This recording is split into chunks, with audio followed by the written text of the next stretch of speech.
Agradecer a Deus, por mais esta maravilhosa oportunidade de estar aqui com vocês. Pastor Wilson, a pastora Samara, todos os irmãos, a família que nos receberam, estamos aqui, como ele disse, desde sexta-feira, e é muito bom estar com vocês.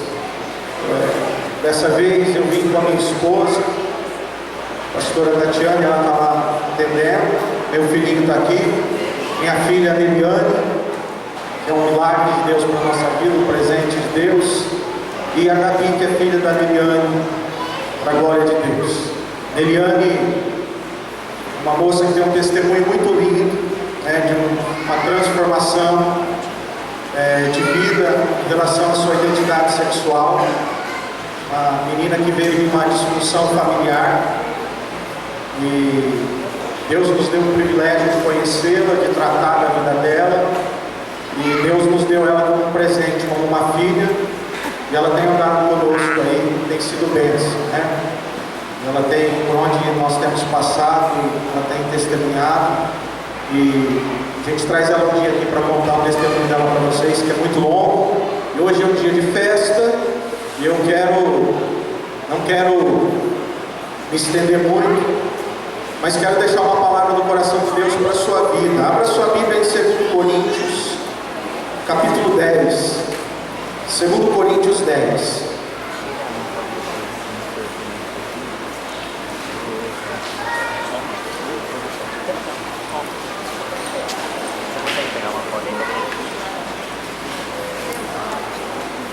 Louvado seja Deus.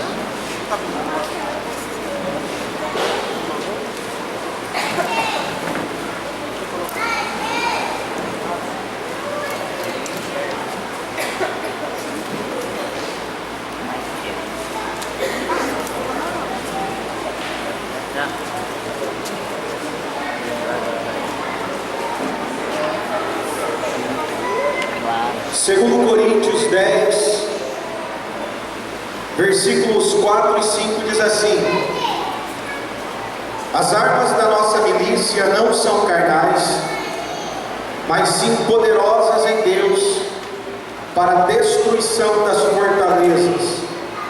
Derrubamos raciocínios e toda altivez que se levante contra o conhecimento de Deus, e levamos cativo todo pensamento à obediência de Cristo.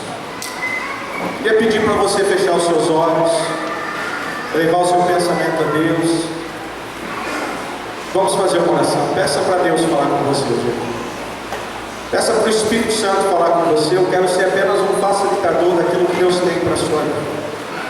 Pai, nós reconhecemos a Tua presença nesse lugar, Jesus. Eu quero declarar, Senhor, que essa festa aqui é para o Senhor. Jesus, você é a pessoa mais importante deste lugar. Estamos aqui para celebrar tudo aquilo que o Senhor tem feito, e já em fé te agradecer por tudo aquilo que o Senhor ainda vai fazer. Senhor, obrigado por essa oportunidade, Pai. Eu peço ao Senhor, levanta a sua palavra na nossa vida, fala aos nossos corações, Deus, que possamos ouvir, compreender, entender, aceitar e nos comprometer com a sua palavra.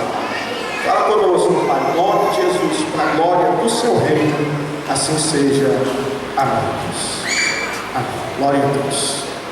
Queria que você me desse a sua atenção de presente nesses momentos que nós temos aqui. Irmãos, nós temos andado um pouco, ouvido muitas pessoas, passado por alguns lugares, e quando, para mim é um privilégio, poder participar de um culto como esse aqui, porque é um culto de celebração. Nós entendemos que nós estamos diante da maior colheita de almas de todos os tempos. Nós acreditamos que nós, como igreja, precisamos nos levantar mesmo, no nome do Senhor Jesus, porque as pessoas aí fora estão clamando. A Bíblia diz isso, Romanos 10, que a ardente expectativa da criação está aguardando a manifestação dos filhos de Deus. Presta atenção, a ardente expectativa da criação aguarda a manifestação dos filhos de Deus. O mundo aí fora não está aguardando a manifestação de mais um cantor, de mais uma banda gospel. O mundo aí fora não está aguardando a manifestação de mais um grupo, ou de mais uma denominação. A criação, há uma expectativa na criação, aguardando a manifestação dos filhos de Deus. De cada um de nós, como filhos de Deus.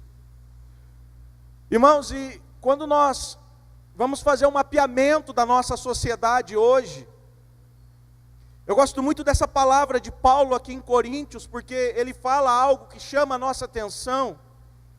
Ele fala que as armas da nossa milícia não são carnais, porque a nossa luta lá em Efésios diz que não é contra carne nem sangue, mas é contra principados e potestades e contra toda a força da maldade nas regiões celestiais, em Cristo Jesus.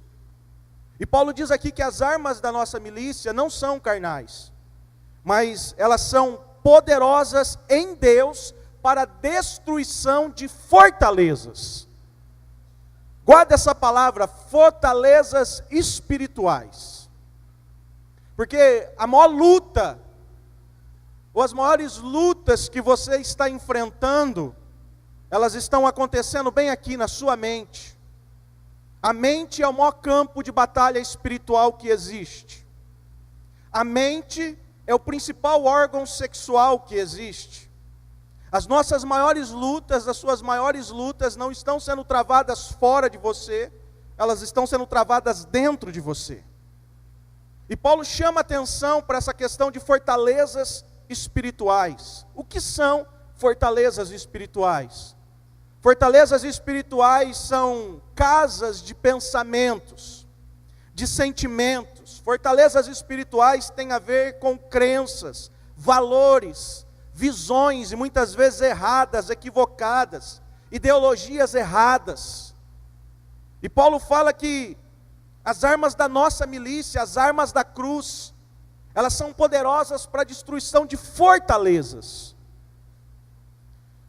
A religião que mais cresce no mundo hoje, até mais que o islamismo, se chama humanismo.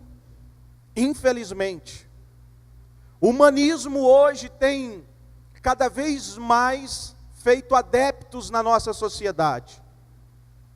Hoje, a maioria das universidades no mundo, mas vamos falar do Brasil, a maioria das universidades e faculdades no Brasil tem sido uma fábrica, uma indústria de humanistas.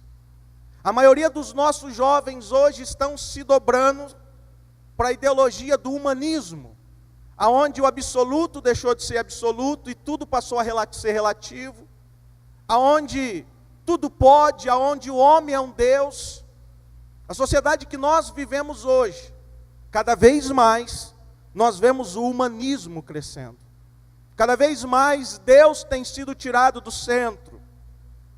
Eu estava conversando com um jovem esses dias, cristão, e que foi fazer a faculdade, nada contra isso, mas chegando lá ele acabou se convertendo ao humanismo.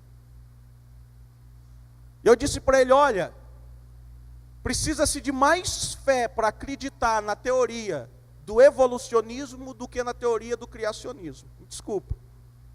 Se você for analisar, porque aí uma teoria ela não tem nenhuma comprovação científica, mas os nossos jovens, essa geração sem perceber, tem se dobrado ao humanismo. Porque o maior campo de batalha espiritual é a mente. E eu quero deixar para você hoje aqui, querido, pelo menos 6 princípios para a destruição de uma fortaleza espiritual. E se nós entendemos isso, se como igreja nós entendemos isso e assumimos esse papel diante de Deus, você pode ter certeza de uma coisa: nós faremos a maior colheita de almas de todos os tempos. Se como igreja nós realmente nos prepararmos, irmãos, e nos levantarmos no nome do Senhor. Nós temos dito isso, Segundo a Organização Mundial da Saúde, se Jesus Cristo, agora digo eu, se Jesus Cristo não voltar, é claro, mas segundo a Organização Mundial da Saúde, até o ano de 2024, de cada 2 pessoas, uma terá algum transtorno psíquico. O que é isso? De cada 2 pessoas, uma vai ter o síndrome do pânico, ou depressão, ou taquicardia, ou síndrome do pensamento acelerado. E aí entra a igreja. Eles estão anunciando que 50% da população mundial está adoecendo no campo das emoções. 50% das pessoas à nossa volta estão adoecendo, aonde o homem jamais poderia ser doente. 50% da população mundial está sendo aprisionada, aonde o homem jamais poderia ser preso, no campo das suas emoções. Mas infelizmente nós vivemos em uma sociedade capitalista. Infelizmente nós vivemos em uma sociedade onde primeiro eles querem te adoecer para depois te tratar. E as pessoas motivadas pelas suas crises, as pessoas hoje motivadas pelas suas carências, as pessoas hoje motivadas pelos seus traumas, pelos seus medos, pelos seus complexos, têm se tornado um alvo fácil para o inimigo diante desse sistema, dessa sociedade vigente. E voltando lá para Efésios, se você for ver, a Bíblia diz em Efésios 6, a partir do 10, que nós temos que nos revestir de toda a armadura de Deus, para que possamos estar firmes contra as astutas ciladas do diabo. Presta atenção, querido, muitas vezes a tua luta não é diretamente contra a pessoa do diabo, mas é contra ciladas, esquemas, muito bem armados e que muitas vezes vem prendendo gerações. É isso que nós temos encontrado. Aprisionamentos espirituais que vêm de avós, que passam para os pais, que alcançam os filhos, e as pessoas endossando essas prisões nas suas vidas. Porque muitas vezes a nossa luta é contra esses esquemas, essas armadilhas que o inimigo tem armado. Contra a primeira e maior igreja que Deus criou, que é a família. A família é a primeira e maior igreja que Deus criou. A família é o principal alicerce de qualquer sociedade saudável no mundo. Se você quer saber se uma sociedade vai bem, olhe para as famílias dessa sociedade. Se você quiser saber se uma sociedade vai mal, olhe para as famílias dessa sociedade. Os maiores ataques do inferno têm sido contra as famílias, para destruir as famílias. E hoje, muitas vezes, nós encontramos pais, filhos dividindo o mesmo teto, mas vivendo em mundos completamente diferentes. Muitas vezes nós vemos esposo e esposa dividindo o mesmo teto, o mesmo prato, mas vivendo em mundos completamente diferentes. E como igreja nós precisamos nos levantar para trazer essa restauração. Irmãos, Hebreus 4:12, a Bíblia diz assim: porque a palavra de Deus é viva e é eficaz. Os princípios de Deus funcionam. A palavra de Deus funciona. A palavra de Deus, ela é viva e ela é eficaz. E ela é mais penetrante do que a espada alguma de 2 gumes. E ela penetra até a divisa da alma e espírito. Olha que coisa linda. A Bíblia consegue dividir aquilo que é alma e aquilo que é espírito. A palavra de Deus divide juntas e medulas. E a Bíblia diz, ela continua dizendo em Hebreus 4:12, que ela é apta para discernir os desejos e intentos do nosso coração. Diga glória a Deus. Sabe o que a Bíblia quer dizer? Deus conhece o homem e a mulher que está por detrás de cada aparência aqui. Deus conhece o nosso assentar e o nosso levantar. Ele sabe como você tem vivido. E Ele está muito interessado na sua história. Os princípios de Deus funcionam. O poder da cruz, a cruz tem o poder de colocar as coisas no lugar na nossa vida. A cruz tem o poder de alinhar aquilo que precisa ser alinhado na nossa vida. A cruz é poderosa, a cruz de Cristo nos libertou. Não, você não entendeu, a cruz nos libertou. Por isso nós estamos aqui. Irmãos, a Bíblia é muito sábia. A Bíblia é muito atual. A Bíblia tem a resposta para todas as nossas perguntas. A Bíblia tem a direção para tudo aquilo que nós precisamos fazer, ou intentamos fazer na nossa vida. Quando nós realmente colocamos ela no lugar que ela tem que ficar na nossa vida, que é no centro do nosso coração, isso é tremendo, isso é maravilhoso. E falando de fortaleza espiritual, eu quero fazer um paralelo com você hoje aqui. Lá no Velho Testamento, no livro de Josué, o ponto mais alto do livro de Josué é o capítulo 6, que são a derrubada das fortes muralhas de Jericó.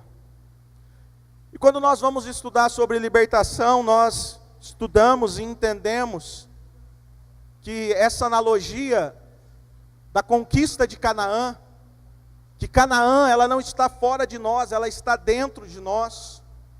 Canaã é esse lugar onde o Espírito Santo precisa conquistar. Canaã representa cada área das nossas vidas. Como lá no passado, Josué é uma tipologia do Espírito Santo, e na direção de Deus, ele conquistou cada cidade referente à terra de Canaã. Nós entendemos que hoje o Espírito Santo tem essa função em nós, de colocar os pés em cada área da nossa vida. Por isso que há uma diferença entre novo nascimento e conversão. Novo nascimento é quando nós aceitamos Jesus, o Espírito Santo é recriado no nosso espírito. Mas conversão é um processo diário, onde todos os dias o Espírito Santo, através da palavra de Deus, vai conquistar cada área das nossas vidas. O processo de regeneração de Efésios 4, a partir do versículo 22, onde convém que a gente se livre do velho homem, e que nós temos que nos revestir do novo homem. E Paulo diz: aquele que furtava, não furte mais; aquele que mentia, não minta mais. Esse é o processo de regeneração, de conquista da alma. E Canaã não está fora de nós, ela está dentro de cada um de nós. E quando nós olhamos o livro de Josué, do capítulo 1 ao capítulo 6, você vai encontrar pelo menos ali 6 princípios para a derrubada de uma fortaleza. Antes da grande muralha de Jericó cair, diante dos olhos do povo de Deus e diante dos olhos daquele povo, Josué, juntamente com o povo de Israel, eles deram pelo menos, ou viveram 6 princípios importantes, que nós trabalhamos em batalha espiritual, em aconselhamento e libertação, que eu quero deixar para você hoje aqui. Quando você vai ler Josué 1, você vai encontrar ali o primeiro princípio estabelecido para a derrubada de uma fortaleza espiritual. Qual é? Você vai ver no versículo 9, Deus dizendo assim para Josué: seja forte e muito corajoso. Para quê? Para meditar na minha palavra dia e noite.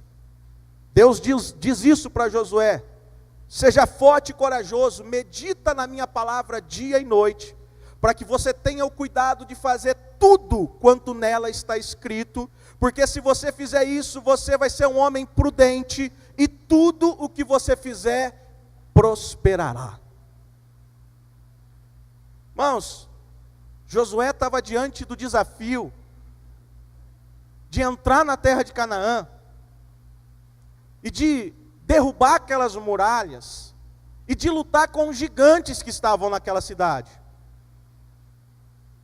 E diz a história que os homens de Jericó eram homens gigantes, eram homens fortes, eram os descendentes dos enaquitas, homens que tinham 6 dedos em cada mão, homens que realmente transmitiam medo, pavor.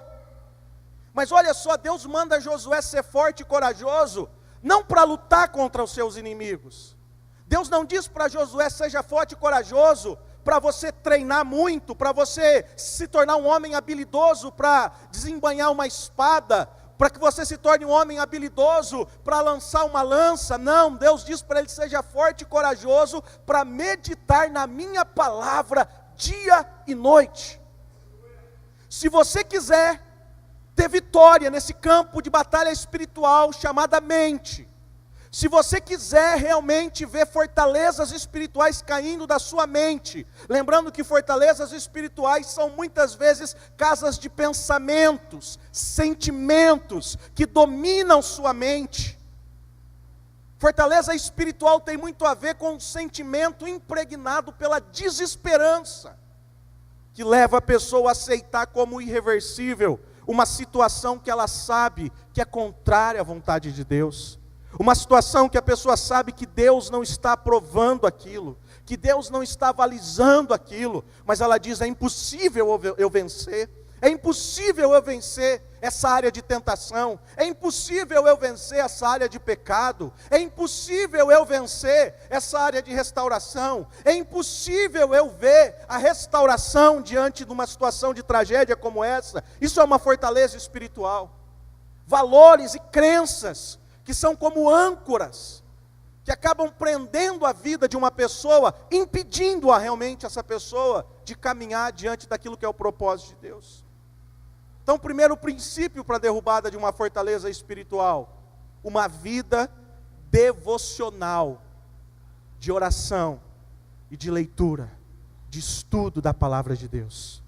Seja forte, irmão, seja corajoso, para ter uma vida de oração. Tiago 4,7, o que a Bíblia diz? Sujeitai-vos a Deus e resisti ao diabo. O que ele vai acontecer? Ele fugirá de vós. Irmãos, qual que é como que funciona o império das trevas? Você quer discernir o império das trevas? É só você pegar o reino de Deus e virar de cabeça para baixo. É só você pegar um princípio de Deus e virar esse princípio de cabeça para baixo, você vai encontrar o império das trevas ali. Tiago 4,7, a Bíblia diz o quê? Sujeite-se a Deus e resista o diabo, e ele vai fugir de você. Qual que é o contrário disso? Sujeite-se ao diabo e resista a Deus.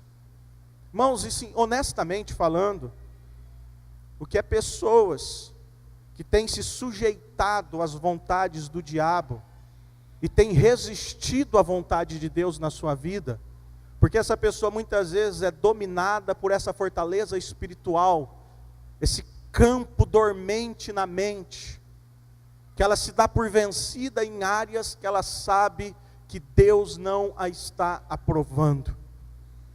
Então, primeiro princípio: seja forte, seja corajoso, mas para ter uma vida diária, disciplinada, de leitura, de oração, de estudo, de meditação. Escute isso, irmãos: nós não provaremos um grande reavivamento sem antes acontecer um grande reabibliamento nessa nação. A palavra de Deus precisa voltar para o altar dos nossos corações.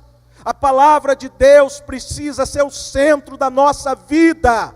Qual é a parte mais importante de qualquer construção nessa vida? São os seus alicerces, amém? A parte mais importante de todo esse edifício aqui são os seus alicerces, porque são os alicerces que vão determinar o peso que essa obra vai suportar. E lá em Mateus capítulo 7, a partir do versículo 24, o que Jesus nos disse: todo aquele que ouve estas minhas palavras e as pratica, assemelhá-lo-ei ao homem prudente, ao homem sensato, que edificou a sua casa sobre a rocha. Vieram os rios, sopraram os ventos, vieram as chuvas, deram contra aquela casa, mas ela não caiu, porque ela estava firmada sobre a rocha.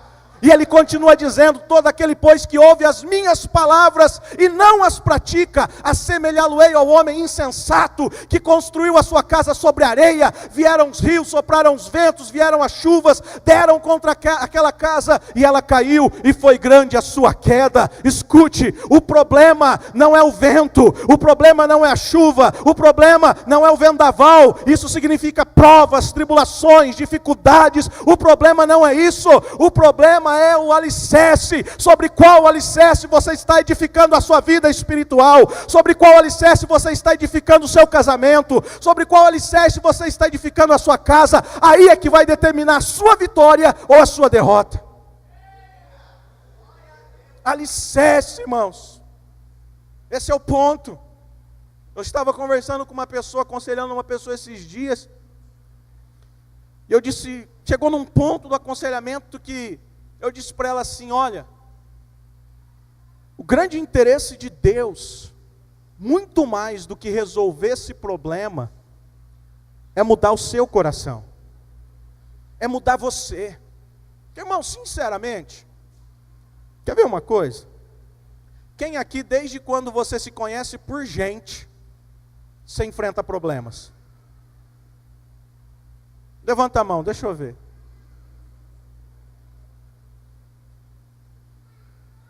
Pensa numa fase da tua vida que você não teve problemas. Problema faz parte da nossa vida. O interessante é que acaba um, começa outro. Não é assim? Ou às vezes nem acaba um, vem outro. Problema sempre tem. E essa é a grande questão da vida, irmãos. Problema nós sempre vamos enfrentar. Deus quer resolver os seus problemas? Claro, Ele está muito interessado, mas muito mais interessado em mudar o seu coração. Porque tem pessoas que Deus resolve um problema hoje, e amanhã ela está murmurando do próximo, amanhã ela está indiferente, amanhã ela quer desistir de tudo, irmão. Atos 14, 22, por muitas tribulações nos importa entrar no reino dos céus. João 16, 33, um dia Jesus chamou os discípulos e disse assim, olha, eu vou dizer uma coisa para que vocês tenham paz, no mundo tereis aflições, mas tem de bom ânimo, eu venci o mundo. Aleluia! Glória a Deus! Vira para o seu irmão do seu lado aí e fala assim, tem bom ânimo. Esse problema vai passar. E assim que passa esse, vem outro. Né? A grande questão da vida, irmãos, não é que tipo de problema tem uma pessoa, mas que tipo de pessoa tem um problema. Porque tem pessoas que não importa o que ela esteja passando, ela não se entrega, ela não se prostra, ela não se dobra. Tem pessoas que, é como o salmista disse, ainda que eu ande pelo vale da sombra da morte, eu não temerei mal algum, porque tu estás comigo. Agora tem pessoas que não suportam o mínimo de problema. E este é o problema maior da atual geração. Nós temos uma geração que emocionalmente não suporta mais nada. Nós temos uma geração que não se emancipou, que não cresceu, que não amadureceu emocionalmente. Por isso que a depressão vai ser a segunda doença do século, só perdendo para as doenças de coração, porque nós fomos programados para não termos problemas. E a vida não é assim. Não é assim que a Bíblia nos diz. Por isso que a Bíblia é o nosso manual de funcionamento. Por isso que nós temos que amar a palavra de Deus, porque a Bíblia nos prepara para enfrentar as lutas e os revés dessa vida. Então, primeiro princípio, seja forte, corajoso, para ter uma vida realmente de leitura, de meditação. Foi isso que Deus disse para Josué. Capítulo 2 de Josué fala do quê? Segundo princípio ali, para a derrubada de uma fortaleza espiritual. Se você quiser vencer essas batalhas internas, essas batalhas na sua mente. Segundo princípio, Josué 2, transparência e mapeamento. Ali fala quando Josué envia 2 espias para espiar a cidade de Jericó. E você vê ali a história dos espias com uma prostituta chamada Raabe. Josué 2 é um dos textos da Bíblia que fala para mim de uma história de uma reconciliação familiar das mais lindas que eu já vi. Você vê o poder de Deus de transformar a vida de uma mulher prostituta que foi Raabe e uma grande libertadora. E a história de transformação dessa mulher foi tão grande, que essa mulher se tornou nada mais, nada menos, lá em Mateus você vai ler na genealogia de Jesus, você vai ver o nome Raabe. Raabe se tornou a bisavó do rei Davi. O capítulo 2 fala de esse princípio de transparência, de humildade, de uma mulher que chega para dois homens de Deus e diz para eles: entra para dentro da minha casa. É quando você decide realmente, com o seu discipulador, com o seu pastor, com o seu líder, dizer assim: olha, venha para dentro da minha casa, eu quero abrir a minha história familiar, eu quero contar a minha vida, eu quero trazer, eu quero que Deus visite cada área da minha vida. É quando nós tiramos essa capa de espiritualidade, estamos dizendo para Deus: Senhor, entra em cada área da minha vida. É quando nós abrimos a nossa história e permitimos a Deus entrar com a cura, com a palavra dele. Por isso que Raabe, de uma prostituta, se tornou uma grande mulher de Deus. E a salvação chegou não só a ela, mas estendeu para toda a sua família. Então, segundo princípio, para a derrubada de uma fortaleza espiritual: transparência, mapeamento. Irmãos, nós somos o subproduto da família. A família é esse útero seguro, aonde nós fomos gerados e aonde nós estamos gerando a outros. A família é onde nós temos que receber, ou tínhamos que receber, essa paternidade de Deus. O pai comunica ou deixa de comunicar pelo menos três coisas: direção, limites e proteção. A mãe comunica ou deixa de comunicar pelo menos três coisas: relacionamento, vínculos e nutrição. O casamento, o homem, o marido e a mulher comunicam a questão de submissão e liderança. O casamento comunica na vida de um filho a questão da sexualidade. Família é algo importante. Família é a primeira e a maior igreja que Deus criou. Terceiro princípio para a derrubada de uma fortaleza, Josué capítulo 3, que fala sobre a travessia, quando eles atravessam o Jordão para chegar do outro lado. E ali fala, se você for estudar Josué 3, fala sobre o batismo de arrependimento. Essa deixada do deserto é o abandono do leitinho para entrar na terra da promessa. É quando você decide viver essa vida para conquistar tudo aquilo que Jesus já liberou, já conquistou para nós na cruz. É tomar posse daquilo que é nosso. É quando você abandona o leitinho do deserto para viver e para entrar na terra da promessa. É quando você olha e diz assim: eu estou pronto, eu me levanto para lutar pela minha vida, pela minha família, pela minha sociedade, pela minha nação, pelo reino de Deus. É quando você realmente vive essa fase, ou entra nessa fase de crescimento espiritual. Então, terceiro princípio é o batismo de arrependimento. O quarto princípio, de Josué 4, continua falando sobre arrependimento. Irmãos, arrependimento é algo muito importante. Aliás, a transformação de Deus, ela vai até onde for o nosso arrependimento. E o capítulo 4 continua falando sobre arrependimento, e agora sobre a lei dos dois altares. A Bíblia fala que Deus mandou Josué construir um altar dentro do rio e um altar fora do rio. O altar dentro do rio fala de um altar secreto. Quer ter vitória na sua vida? Levante um altar secreto, esse altar do quarto, aonde é você e Deus, aonde você se encontra com Deus todos os dias.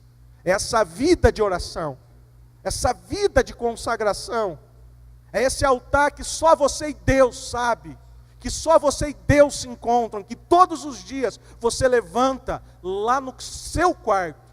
E é o que Jesus disse: feche a porta do seu quarto sobre você, busca o seu pai em secreto, e o seu pai que te vê em secreto, publicamente ele vai te responder. É quando você dá testemunho de quem Deus é lá no seu quarto, lá na sociedade lá fora, Deus dá um testemunho de quem você é. Quando nós honramos a Deus no altar secreto, Ele nos honra no altar público. Quando nós honramos a Deus lá no secreto do nosso quarto, Deus nos promove diante dos homens. Então, quarto princípio, continua falando sobre arrependimento, sobre a lei dos dois altares. Quinto princípio, Josué 5, fala sobre Gilgal. Ali em Gilgal, quando você vai ler em Josué 5, você vai ver que Deus manda Josué e o povo fazer facas com pedras de pederneiras. O que está falando isso, irmãos? Pedras de pederneiras bem afiadas simbolizam bisturi. E ali acontece a circuncisão. Espiritualmente, o que significa a circuncisão?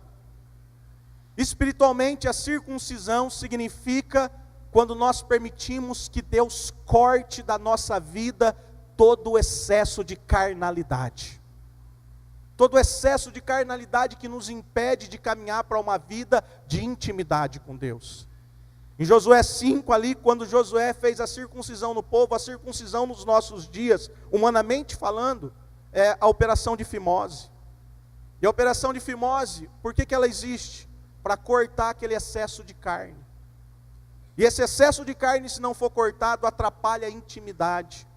E espiritualmente, esse é o princípio que Deus quer aplicar em nós. É realmente chegar naquela área da sua vida que você não quer que ninguém chegue, nem ele. Essa área da nossa vida que tem esse excesso de carnalidade. Josué 5, ou o quinto princípio, fala dessa santificação cirúrgica. Aquela área da sua vida que você sabe que Deus precisa cortar todo o excesso de carnalidade. Irmãos, e Jesus ele foi tão mais profundo sobre isso, sobre esse assunto, que ele falou sobre a santificação por amputação. Lembra quando ele diz no Novo Testamento, olha, se o seu olho direito te condena, o que você tem que fazer? Arranca ele. É melhor você entrar com um olho só nos céus, do que com os dois ir para o inferno. Se a tua mão direita te condena, o que você faz? Arranca ela. O que é isso? Uma santidade cirúrgica, uma santificação por amputação. Tem áreas da nossa vida que não dá para negociar, queridos. Tem áreas da nossa vida que você tem que dizer, Deus, faz uma cirurgia. Faz agora, opera uma santificação cirúrgica, Senhor. Nessa área da minha vida, corta, rompe todo o excesso de carnalidade, porque eu quero viver uma vida segundo o teu coração.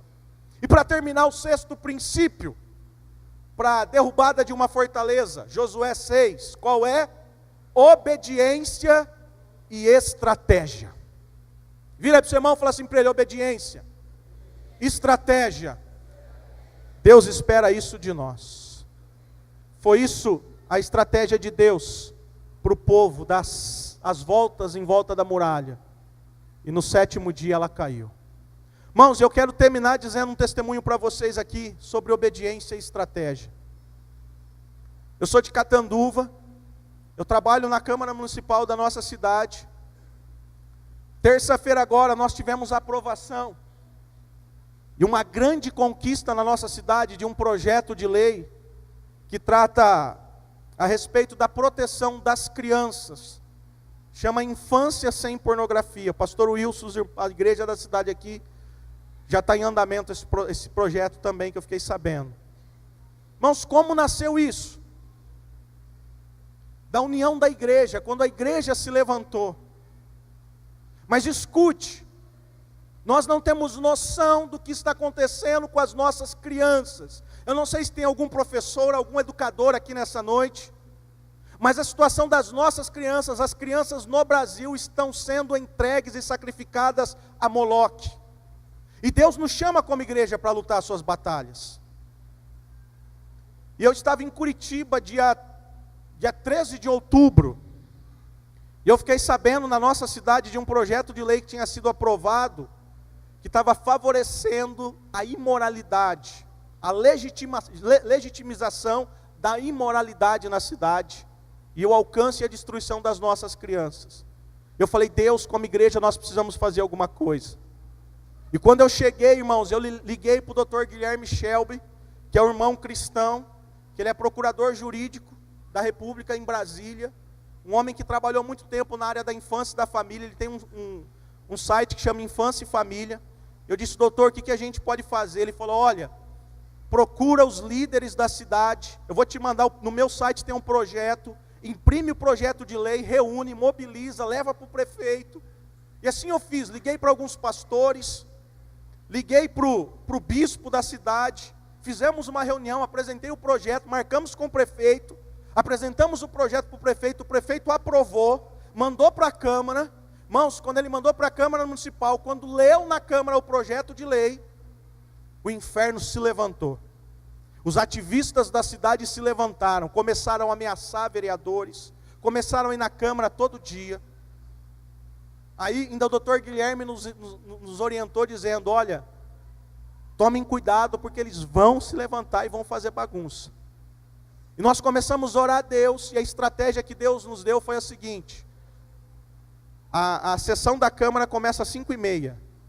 Deus nos deu a direção dizendo assim, olha, 3h da você diga para o meu povo estar na frente do plenário da Câmara. E nós mobilizamos, irmãos. Era 3h, nós estávamos numa multidão de cristãos, aproximadamente 30 pastores, das mais diversas denominações. No plenário da Câmara da nossa cidade, cabe aproximadamente quase 100 pessoas. Quando abriu para entrar, ainda o presidente nos ligou dizendo, olha, nós estamos sofrendo ameaças, os vereadores querem votar esse projeto, mas para votar, nós precisamos ter o respaldo e segurança dentro do plenário para votá-lo, ou seja, vocês precisam estar lá. Irmãos, quando abriu o plenário da Câmara, para você glorificar a Jesus, 70% das pessoas que estavam ali eram cristãos. Foi o maior fuzuê. Os ativistas ficaram para fora, conseguiram entrar no número de 20, lá fora tinha mais de 100, com cartaz, gritando, nervoso. E lá dentro, quando foi, o projeto começou às 5h30, o projeto entrou para ser votado, já era quase meia-noite. E quando começou a votar o projeto, irmãos, foi o primeiro vereador falar na tribuna, discutir o projeto, e ele termina a fala dele dizendo assim, olha, se eu digo para as minhas filhas que sexo para elas é só depois do casamento, que esse é o correto, eu tenho direito por lei, pela Constituição, de que seja assim, porque eu tenho a prioridade, o Estado me garante a prioridade, o protagonismo como família, de ter responsabilidade na educação moral e sexual dos meus filhos. E se eu educo isso, que a escola não ensine ao contrário. Pastor, quando ele disse isso, o povo ficou endemoniado dentro daquela Câmara, irmãos. O líder dos ativistas se levantou e começou a gritar, e a dizer, não pode ter religião na Câmara, não pode ter religião. Começou, teve que suspender a sessão, para você ter uma ideia, eles tiveram que ser colocados para fora. E para a glória de Jesus, nós temos 13 vereadores, o presidente não vota, só em caso de desempate, então ficaram 12 vereadores. Dos 12 vereadores, 10 votaram a favor do projeto. Aleluia! Você pode aplaudir Jesus? 10.